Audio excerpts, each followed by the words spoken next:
નમસ્કાર દર્શક મિત્રો, કનેક્ટ ગુજરાતના CG7 સ્પેશિયલ ન્યૂઝમાં હું આકાંક્ષા આપ સૌનું સ્વાગત કરું છું। સમાચારોની શરૂઆત કરતા પહેલા નજર કરીએ આજની મુખ્ય હેડલાઇન્સ ઉપર।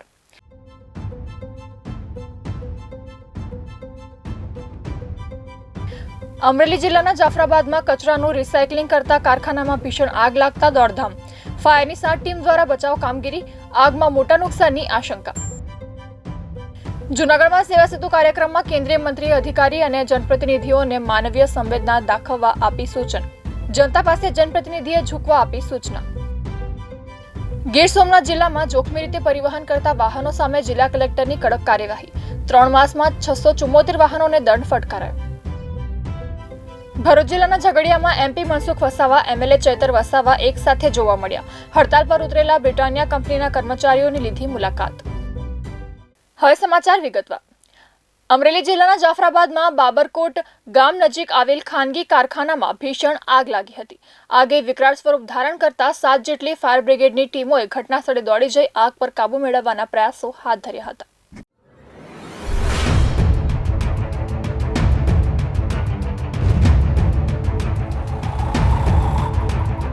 અમરેલી જિલ્લાના જાફરાબાદ નજીક ભયાનક આગ લાગવાની ઘટના સામે આવી છે। જાફરાબાદના બાબરકોટ નજીક આવેલા ખાનગી કારખાનામાં આગ લાગતા દોડધામ મચી જવા પામી છે। આ કારખાનામાં કચરાનું રિસાયકલિંગ કરવામાં આવતું હતું। અગમ્ય કારણોસર આગ લાગી હતી, જેને કારણે વિકરાળ સ્વરૂપ ધારણ કરી લેતા 7 જેટલી ફાયર બ્રિગેડની ટીમો સ્થળે પહોંચી હતી અને આગ પર કાબુ મેળવવાનો પ્રયાસ કરવામાં આવી રહ્યો છે। આગની ઘટનાની જાણ થતાં મામલતદાર, પોલીસ અને Rajula, Jafrabad, Pipavav port, syntax company અને અલ્ટ્રાટેક સિમેન્ટ કંપની સહિતના ઉદ્યોગોના ફાયર ટેન્ડરો ઘટનાસ્થળે પહોંચી ગયા છે। અચાનક ભભૂકી ઉઠેલી આગને કારણે કારખાનામાં મોટું નુકસાન થયું હોવાની આશંકા વ્યક્ત કરવામાં આવી છે।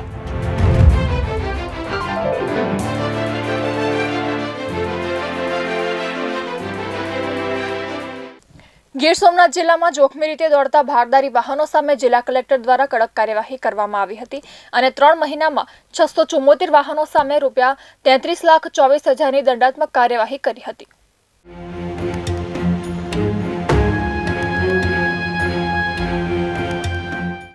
ગીર સોમનાથ જિલ્લામાં જોખમી રીતે પરિવહન કરવામાં આવી રહ્યું હતું, જે અંગેની જાણ જિલ્લા કલેક્ટર દિગ્વિજયસિંહ જાડેજાને થતાં તેઓ દ્વારા ત્વરિત કાર્યવાહી કરવામાં આવી હતી, જેને કારણે RTO દ્વારા સઘન ઝુંબેશ શરૂ કરવામાં આવી હતી। આ કાર્યવાહી દરમિયાન 1 માસમાં 220 વાહનો સામે કાર્યવાહી કરીને ₹13.57 લાખનો દંડ ફટકારવામાં આવ્યો હતો। જ્યારે જિલ્લા કલેક્ટરની તપાસ દરમિયાન જેટી નિર્માણના કામમાં મસમોટા પથ્થરોનું પરિવહન અતિ જોખમી રીતે કરવામાં આવતું હોવાનું પણ જાણવા મળ્યું હતું। ત્યારબાદ જિલ્લા કલેક્ટર દ્વારા કડક કાર્યવાહીના આદેશ આપવામાં આવ્યા હતા। જાહેર માર્ગ પર જોખમી રીતે દોડતા વાહનો સામેની કાર્યવાહીમાં છેલ્લા 3 મહિનામાં 674 વાહનો સામે ₹33.24 લાખની દંડાત્મક કાર્યવાહી કરવામાં આવી હતી।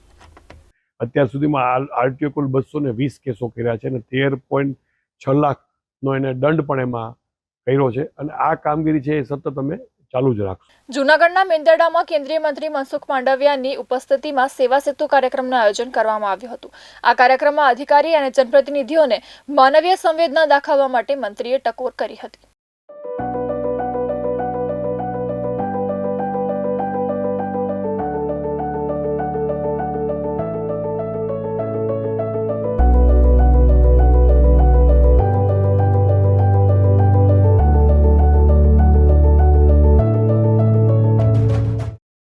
જૂનાગઢના મેંદરડામાં કેન્દ્રીય મંત્રી મનસુખ માંડવિયાના અધ્યક્ષસ્થાને સેવા સેતુ કાર્યક્રમનું આયોજન કરવામાં આવ્યું હતું।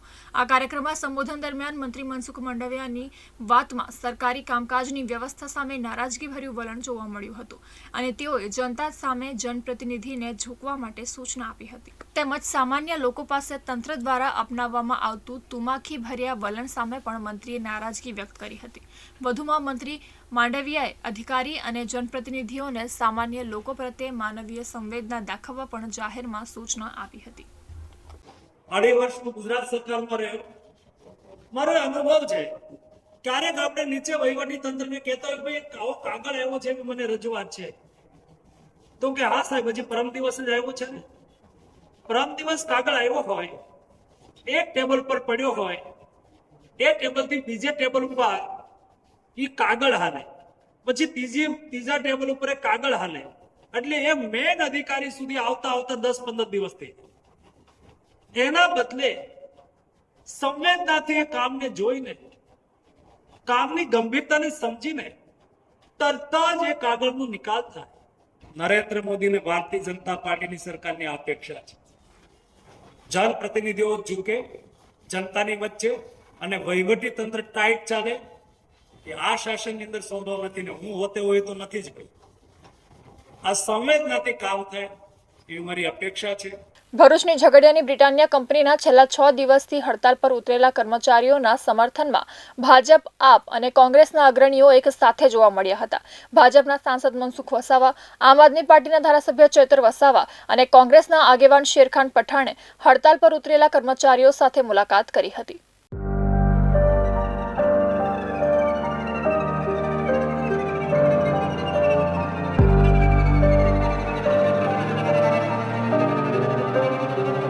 ભરૂચના સાંસદ મનસુખ વસાવા, ડેડિયાપાડાના ધારાસભ્ય ચૈતર વસાવા અને કોંગ્રેસના આગેવાન શેરખાન પઠાણ આજે એક જ સાથે નજરે પડ્યા હતા. વાત જાણે એમ છે કે ભરૂચની ઝઘડિયા જેઆઈડીસીની બ્રિટાનિયા કંપનીના કર્મચારીઓ છેલ્લા 6 દિવસથી પગાર વધારા સહિતની માંગણીઓને લઈને હડતાલ પર ઉતર્યા છે. તેઓના સમર્થનમાં ડેડિયાપાડાના ધારાસભ્ય ચૈતર વસાવા, ભરૂચના સાંસદ મનસુખ વસાવા ઉપરાંત કોંગ્રેસ આગેવાન શેરખાન પઠાણ, ધનરાજ વસાવા, મિતેશભાઈ પઢિયાર, વૈભવ વસાવા સહિત સામાજિક આગેવાનો આગળ આવ્યા હતા અને કંપનીના કર્મચારીઓ તેમજ સત્તાધીશો સાથે તેઓએ ચર્ચા કરી હતી. આ મુદ્દે કંપની સત્તાધીશો દ્વારા 3 દિવસનો સમય માંગવામાં આવ્યો હતો અને આ 3 દિવસમાં યોગ્ય નિર્ણય લેવામાં આવશે તેમ જણાવ્યું હતું. હાલ તો આ કર્મચારીઓની હડતાલ યથાવત રહેશે. આ અંગે સાંસદ મનસુખ વસાવા અને ધારાસભ્ય ચૈતર વસાવાએ જણાવ્યું હતું કે કર્મચારીઓના પ્રશ્ન બાબતે લેબર કમિશનરમાં રજૂઆત કરવામાં આવશે અને સાથે જ જો પ્રશ્નનું નિરાકરણ નહીં આવે તો મુખ્યમંત્રી સુધી રજૂઆત કરવાની કર્મચારીઓને બાહેંધરી આપી હતી. અત્રે ઉલ્લેખનીય છે કે બંને આગેવાનો રાજકીય પ્રતિસ્પર્ધી છે, પરંતુ કર્મચારીઓના પ્રશ્ને તેઓ એક મંચ પર આવતા તેમના આ પ્રયાસની સરાહના થઈ રહી છે. કલેક્ટર સાથે વાત કરી, પણ કલેક્ટર શ્રી આજે મુખ્યમંત્રી આવે છે એની વ્યવસ્થામાં છે અને વાપીથી કલેક્ટરને આપણા ભરૂચમાં આવે છે. એમાં કોઈ કંપનીના કામમાં કે એમના અંગત કામ માટે આવે છે, પણ એમાં મંત્રણામાં છે. પણ કલેક્ટરે આ બાબતે જવાબદાર લોકો સાથે વાત કરેલી છે અને જેવા મુખ્યમંત્રી ગયા પછી તરત જ આપણો પ્રશ્ન હાથ ધરવાના છે. એટલે વાટાઘાટો કરશે, એમાં અમને પણ બોલાવશે અને અહીંના જે પ્રતિનિધિ મંડળ છે એમને પણ બોલાવશે. અને હું પોતે પણ વ્યક્તિગત સ્વીકારું છું કે જે પ્રકારે અમને જે જાણ્યું એ પ્રકારે જે વેતન જે મળે છે 12,000 13,000 ને આ જૂના આટલા કર્મચારી 10-15 વર્ષના, એટલે ખરેખર બહુ ઓછું કહેવાય, એ વ્યાજબી નથી. તેને સરકારશ્રીના ધારાધોરણ મુજબનું જ આપને વેતન મળે એ રીતના હું ચોક્કસ સરકારમાં રજૂઆત કરીશ. અને આના માટે તો હું ઘણા બધી જગ્યાએ રજૂઆત પણ કરી છું કે બધા કંપનીવાળા બધા ભેગા થાય. બ્રિટાનિયા કંપની એટલી જ ને, આ ભરૂચ જિલ્લામાં આવેલી બધી જ કંપનીના બધા લોકો એક ભેગા થાય, એક પ્રકારનું યુનિયન હોય કે દરેક કંપનીમાં સરકારના ધારાધોરણ મુજબ એમને વેતન મળે છે કે એમના જે સરકારના જે બીજા મળવાપાત્ર લાભો મળે છે કે નહીં, એ બધા માટે જે એક સંગઠિત આ ભરૂચ જિલ્લાના તમામ ફેક્ટરીમાં કે ઉદ્યોગોમાં કામ કરનારા લોકો સાથે એક ન્યાય થશે. અને એના માટે આવનારા દિવસોમાં અમે બધા જ લોકો ભેગા થઈને કોઈ પણ પાર્ટી વચ્ચે લાવ્યા વગર, પાર્ટી પોલિટિક્સથી ઉપર ઉઠીને અને જિલ્લાના કામદારોના પ્રશ્નો ઉકેલાય, હકના અધિકાર માટે અમે ચોક્કસ અમે બધા સરકારોમાં યોગ્ય જગ્યાએ રજૂઆત કરીશું. એમનું હેડક્વાર્ટર તો બેંગ્લોર છે, એમના હેડ નથી, પણ એમના અહીંના જે સંચાલકો છે એમની સાથે હમણાં અમે બેઠા ત્યારે હમણાં મજદૂર સંઘ છે એમના પ્રમુખના જે સૂચનો છે, એમને એક તો બેઝિક પગારમાં વધારાની માંગ કરી છે અને જે એમનું મેડિક્લેમ છે એમાં 2 લાખથી 5 લાખની વધારાની માંગ કરી છે, જે નોટ કરી છે. સાથે સાથે બીજા પણ નાના મોટા પ્રશ્નો છે એ પણ અમે ધ્યાન દોર્યું છે. ત્યારે એમણે કીધું છે કે અમને 3 દિવસનો સમય આપો અને અમે ઉપર એમણે 1-2 વાર વાત કરી એમના હેડ સાથે હમણાં મનસુખ સાહેબે કલેક્ટર શ્રીનું પણ ધ્યાન દોર્યું છે. સાથે શ્રમ અધિકારી જે નિયામક હોય છે એમને પણ કલેક્ટર શ્રી સૂચના આપશે તો મને લાગે છે કે આનું સુખદ નિરાકરણ આવશે. એક બાજુ કંપની છે, કંપનીના હિતોને પણ આપણે જોવાના છે, અને એક બાજુ 311 વર્કરો છેલ્લા 6 દિવસથી હડતાલ પર છે, એટલે એમને પણ રોજગારી તો મળવી જ જોઈએ ને એમના પગારનો જે પ્રશ્ન છે એમનો હક છે. જેમ કે કંપની છેલ્લા 15 વર્ષથી અહીંયા કામ કરે છે, એ લોકોને આજે પણ 9,000 કે 10,000 પગાર બતાવે છે પગાર સ્લિપમાં. તો જે રીતના એક પ્લાન્ટમાંથી અહીંયા 5 પ્લાન્ટ થયા, તો આમની મહેનત થકી જ કંપની આજે આગળ આવી છે. પોરબંદરના માધવપુર ગામે માધવરાયજી મંદિર ખાતે દર વર્ષે ચૈત્ર સુદ નોમથી 5 દિવસ લોકમેળાનું આયોજન કરવામાં આવે છે. રાજ્ય સરકાર દ્વારા આ વર્ષે ગુજરાતના જુદા જુદા જિલ્લાઓમાં પણ લોકમેળાનું આયોજન કરવામાં આવ્યું છે. પોરબંદરના માધવપુર ગામે માધવરાયજી મંદિર ખાતે દર વર્ષે ચૈત્ર સુદ નોમથી 5 દિવસ લોકમેળાનું આયોજન કરવામાં આવે છે. રાજ્ય સરકાર દ્વારા આ વર્ષે પોરબંદર ઉપરાંત સુરત, વડોદરા, અમદાવાદ તેમજ દેવભૂમિ દ્વારકામાં પણ લોકમેળાનું આયોજન કરવામાં આવ્યું છે. જે અંતર્ગત સુરત જિલ્લા વહીવટીતંત્ર દ્વારા 1 એપ્રિલ 2025ના રોજ ઇન્ડોર સ્ટેડિયમ ખાતે ભવ્ય કાર્યક્રમનું આયોજન કરવામાં આવ્યું છે. જેમાં ઉત્તર પૂર્વીય રાજ્યના 200 કલાકારો તેમજ ગુજરાતના 200 કલાકારો દ્વારા લોકનૃત્યની પ્રસ્તુતિ કરવામાં આવશે. 1 એપ્રિલના રોજ સુરતના લોકોને આ કાર્યક્રમમાં નિઃશુલ્ક પ્રવેશ આપવામાં આવશે. જ્યારે બીજી તરફ સોશિયલ મીડિયાના અલગ અલગ પ્લેટફોર્મ પર કાર્યક્રમનું જીવંત પ્રસારણ કરવામાં આવશે. આ ઉપરાંત સુરત જિલ્લા વહીવટીતંત્ર દ્વારા 400 કલાકારોના નિવાસ તેમજ ભોજન સહિતની વ્યવસ્થા પણ કરવામાં આવી છે. કરવાના છીએ અને એમાં પૂર્વોત્તર રાજ્યોના ઓલમોસ્ટ 200 જેટલા કલાકારો અને ગુજરાતના 200 જેટલા કલાકારો, એટલે આમ મળીને 400થી વધારે કલાકારો છે. એક રંગારંગ સાંસ્કૃતિક કાર્યક્રમ છે અને જે બતાવશે કે શ્રી કૃષ્ણજી અને રૂકમિણીજીના વિવાહને ના પ્રસંગને જે ઉજવણી કરવાવાળું જે પ્રસંગ છે આને લગતા આની થીમ ઉપર સાંસ્કૃતિક કાર્યક્રમ આપણે યોજવાના છીએ. અને જેમ મેં વાત કરી, ઇન્ડોર સ્ટેડિયમ સુરત ખાતે આપણે રાખવાના છીએ. બધી વ્યવસ્થાઓ જે છે જિલ્લા વહીવટીતંત્ર, કોર્પોરેશન અને પોલીસ દ્વારા બધી વ્યવસ્થાઓ કરી લેવામાં આવેલ છે. સાબરકાંઠા જિલ્લાના ઈડર શહેરમાં ₹15 લાખની લૂંટની ઘટના બની હતી અને ઘટનાનો ભેદ ઉકેલવામાં પોલીસને સફળતા હાથ લાગી હતી.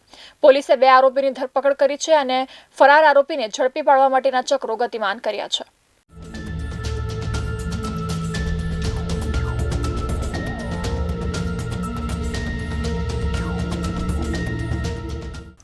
સાબરકાંઠા જિલ્લાના ઈડર શહેરમાં તારીખ 25ના રોજ બપોરના સમયે 15 લાખ રૂપિયાની લૂંટ થઈ હતી. જેમાં પોલીસે અલગ અલગ 3 ટીમો બનાવી તપાસ હાથ ધરી હતી અને લૂંટ કરનાર 3 આરોપીઓ પૈકી 2 આરોપીઓ પોલીસના હાથે ઝડપાઈ ગયા છે. જો કે એક આરોપી હજી ફરાર છે. બેંક કર્મચારી અલગ અલગ બેંકમાં પૈસા જમા કરાવવા માટે નીકળ્યો હતો. ત્યાં જ ઈડરના તિરંગા સર્કલથી KM પટેલ વિદ્યા મંદિર તરફ જતા બાઇક સવાર 3 લૂંટારુઓ દ્વારા બેંક કર્મચારીને લૂંટી લેવામાં આવ્યો હતો. બેંક કર્મચારી પાસે 15 લાખ રૂપિયા જેટલી રકમ હતી. જો કે પોલીસે અલગ અલગ 3 ટીમો બનાવી તપાસ હાથ ધરી હતી. CCTV ફૂટેજ તેમજ હ્યુમન સર્વેલન્સની મદદથી 2 આરોપીઓ પોલીસના હાથે ઝડપાઈ ગયા છે. બંને આરોપીઓનો ગુનાહિત ઇતિહાસ પણ સામે આવ્યો છે. પકડાયેલા 2 આરોપીઓ પૈકી કિરણકુમાર ચેનવા અગાઉ પણ ચોરીના ગુનામાં સંડોવાયેલ હોવાનું સામે આવ્યું છે. જો કે અન્ય એક આરોપી પકડવાનો બાકી છે. તે આરોપી ભરૂચ ખાતેની લૂંટના ગુનામાં વોન્ટેડ જાહેર કરવામાં આવ્યો છે. જો કે હાલ તો પોલીસે 2 આરોપીઓને ઝડપી કાર્યવાહી હાથ ધરી છે. આરોપીઓ પાસેથી પોલીસે 11,86,000 જેટલી રકમ રિકવર. આરોપીઓ દ્વારા લૂંટ ચલાવી ભાડાની કાર લઈ ઉત્તર ગુજરાતના અલગ અલગ સેન્ટરો પર ફર્યા હતા અને ત્યારબાદ પરત હિંમતનગર આવી 3 આરોપીઓ 15 લાખ રૂપિયાની રકમના ભાગ પાડવાના હતા. તે અરસામાં જ પોલીસે 2 આરોપીઓને ઝડપી લીધા હતા, જ્યારે એક આરોપી હાલ ફરાર છે. ફરાર આરોપીને પકડવા માટે પોલીસ ટીમ દ્વારા તપાસ હાથ ધરવામાં આવી છે. આ પૈકી કિરણ ચેનવા છે, એના વિરુદ્ધ અગાઉ 2 પોલીસ સ્ટેશનમાં ગુના નોંધાયેલા છે. હિંમતનગર A ડિવિઝન અને અડાલજ પોલીસ સ્ટેશનમાં ચોરીના ગુના નોંધાયેલા છે. એ સિવાય વિવેક શાહ છે, એનું એક ભરૂચ A ડિવિઝન પોલીસ સ્ટેશનમાં નામ ખુલેલ છે એક ગુનામાં, લૂંટના ગુનામાં. રાહુલનો રોલ એ છે કે એને આ ગુનામાં એમની મદદગારી કરેલ છે. એમને આગળથી અહીંયાથી કઈ રીતના આગળ વધવું, કાર પ્રોવાઈડ કરવી અને આગળનો જે પ્લાનિંગ છે એમાં રાહુલની મદદગારી છે. ભરૂચ નગરપાલિકાના વર્ષ 2025-26 માટે ₹46.42 કરોડનું પુરાંતવાળું ₹201 કરોડનું બજેટ સહિત અન્ય એજન્ડાના મુદ્દે મળેલ સામાન્ય સભામાં બજેટને સર્વાનુમતે મંજૂર કરવામાં આવ્યું હતું.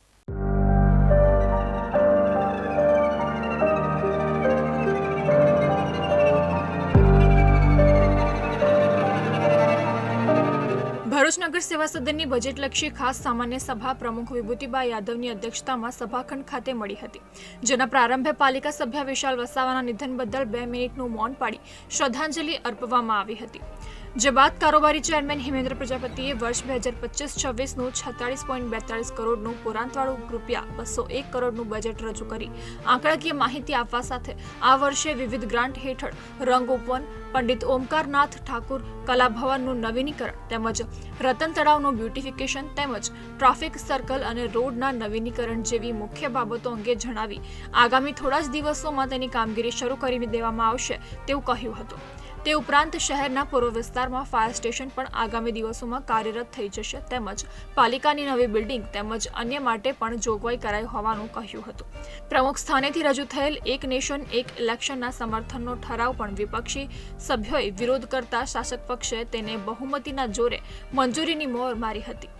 આવકની બજેટની સભા હતી, તેમાં આવક 206.37 કરોડ હતી, જાવક 159.54 કરોડની હતી અને 46.72 કરોડનું પુરાંતવાળું બજેટ રજૂ કરવામાં આવ્યું હતું અને એ સર્વના મતે મંજૂર થયું છે. અને રહી વાત કામોની, તો અનેકો ભરૂચ શહેરના વિકાસલક્ષી કામો અમે આ બજેટમાં રજૂ કર્યા હતા અને આજ રોજ એક રાષ્ટ્ર એક ઇલેક્શનનો મુદ્દો અધ્યક્ષ સ્થાનેથી લેવામાં આવ્યો હતો, પણ વિપક્ષે એ મુદ્દો આવકાર્યો ન હતો. એ માટે અમે વોટિંગ કરીને આ મુદ્દાને સમર્થન આપીને આ મુદ્દો અમે ઠરાવમાં લીધો છે. રંગ ઉપવનનું કામ, રતન તળાવનું કામ અને ભરૂચના મુખ્ય માર્ગો, મોટા જે મુખ્ય માર્ગો છે, નગરપાલિકાની ઓફિસનું કામ વગેરે કામો આપણે બજેટમાં લેવામાં આવ્યા છે. એ મશીન અત્યારે બગડી જવામાં આવ્યા છે એટલે બંધ હાલતમાં છે અને એ મશીન અમે હટાવી પણ લેવાનો પ્રયત્ન કરીએ છીએ. વિપક્ષના નેતા સમસાદ અલીએ બજેટને આંકડાકીય માયાજાળ ગણાવી જે વિકાસ કાર્યો રજૂ કરાયા છે તેને આવકાર્યા હતા, પણ તેઓ દ્વારા લિખિતમાં 8 જેટલા મુદ્દા બજેટમાં સમાવેશ કરવા રજૂઆત કરવામાં આવી હોવા છતાં માત્ર ફાટા તળાવ ખાતે પે એન્ડ પાર્કની સુવિધાનો સમાવેશ કરાયો છે. પણ ટ્રાફિકના નિવારણ માટે હોકર્સ ઝોન, રખડતા ઢોરોની સમસ્યા તેમજ ભરૂચની ઓળખ એવી અને ધરતીકંપમાં ધરાશાયી થયેલ વિક્ટોરિયા ટાવરના પુનઃનિર્માણ, પશ્ચિમ વિસ્તારમાં ફાયર સ્ટેશન, સ્લોટર હાઉસ પુનઃ શરૂ કરવા જેવા મુદ્દાઓનો સમાવેશ કરવામાં આવ્યો નથી, તો તે અંગે વિચાર કરવા કહ્યું હતું. કે 8 મુદ્દા ભરૂચને કહી શકાય કે ખાસ ભરૂચની ઓળખ એક અંગબદ્ધ રાખવા તેમજ માળખાકીય સુવિધામાં વધારો કરવા તેમજ ભરૂચ શહેરની ટ્રાફિક જામની સમસ્યા દૂર કરવાના જે 8 મુદ્દા હતા એ 8 મુદ્દાનો સમાવેશ એમને નથી કર્યો, પણ બજેટની મિટિંગમાં અમે આ મુદ્દા ચર્ચામાં લીધા છે. ખાસ કરીને જે હોકર ઝોનનો પ્રશ્ન છે, ભરૂચના અંદર ટ્રાફિક સમસ્યા દિવસે દિવસે વધતી જઈ રહી છે. ભરૂચના તમામ રસ્તાઓ સવારે જોઈએ તો ઓફિસ ટાઈમમાં તેમજ સાંજના સમયે તમામ રસ્તાઓ પર ટ્રાફિક જામ હોય છે. ભરૂચના અંદર જે રીતે લારી ગલ્લાવાળાને હટાવવામાં આવી રહ્યા છે રોડના ઉપરથી, પણ લારી ગલ્લા હટાવીને જે રીતે એમને જગ્યા પૂરી પાડવામાં આવી પડે એ રીતે એ લોકો વૈકલ્પિક જગ્યા પૂરી પાડવામાં નગરપાલિકા નિષ્ફળ રહ્યું છે. હોકર ઝોનની જાહેરાતો કરે છે પણ હોકર ઝોન બનાવવામાં નથી આવતા, એટલે ખાસ હોકર ઝોન માટેની અમે માંગણી કરેલી છે.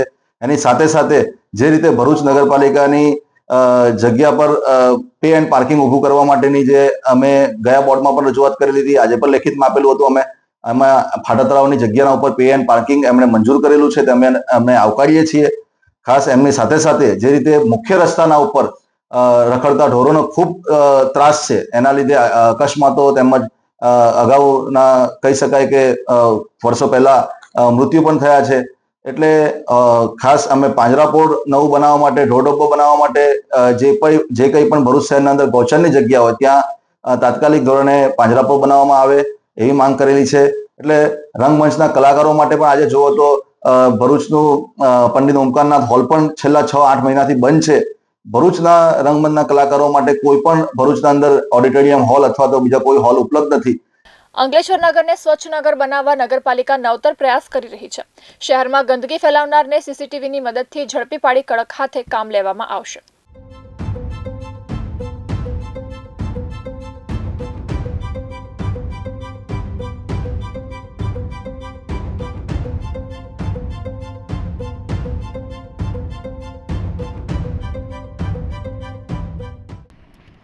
અંકલેશ્વર નગરપાલિકા નગરમાં જાહેર સ્થળોએ ફેંકવામાં આવતા કચરા અને સફાઈ અંગે જાગૃતિના અભાવથી પરેશાન છે. કચરા પેટીઓના સ્થાને જાહેર સ્થળોએ કચરો ફેંકનારાઓ સામે દંડાત્મક કાર્યવાહીની જાહેરાત કરવામાં આવી, પરંતુ કચરો ફેંકનાર રંગે હાથ ન ઝડપાવાના કારણે અસરકારક કામગીરી થતી ન હતી. વારંવાર સફાઈ કરવા છતાં કચરાની સમસ્યા ઠેરની ઠેર રહેતા આખરે નગરપાલિકાએ એક નવતર અભિગમ હાથ ધર્યો છે. જાહેર સ્થળો જેવા કે જ્યાં નિયમિત કચરો ફેંકવામાં આવતો હોવાની સમસ્યા સામે આવતી હોય ત્યાં સીસીટીવી લગાડવામાં આવી રહ્યા છે. નગરપાલિકા સીસીટીવી મોનિટરિંગના આધારે જાહેરમાં કચરો ફેંકનારને ઝડપી પાડી તેની સામે કાર્યવાહી કરશે. આવ્યું છે ને અત્યારે કામગીરી પ્રગતિમાં છે અને ભવિષ્યમાં સીસીટીવી કેમેરાનું મોનિટરિંગ કરી અને જે લોકો જે નાગરિકો કચરો નાખશે એમની સામે દંડની કાર્યવાહી કરવામાં આવનાર છે. આ ઉપરાંત જે બી પોઈન્ટ ઉપર પેલા સ્ટેચ્યુ પણ મૂકવામાં આવનાર છે, બેન્ચો પણ મૂકવામાં આવનાર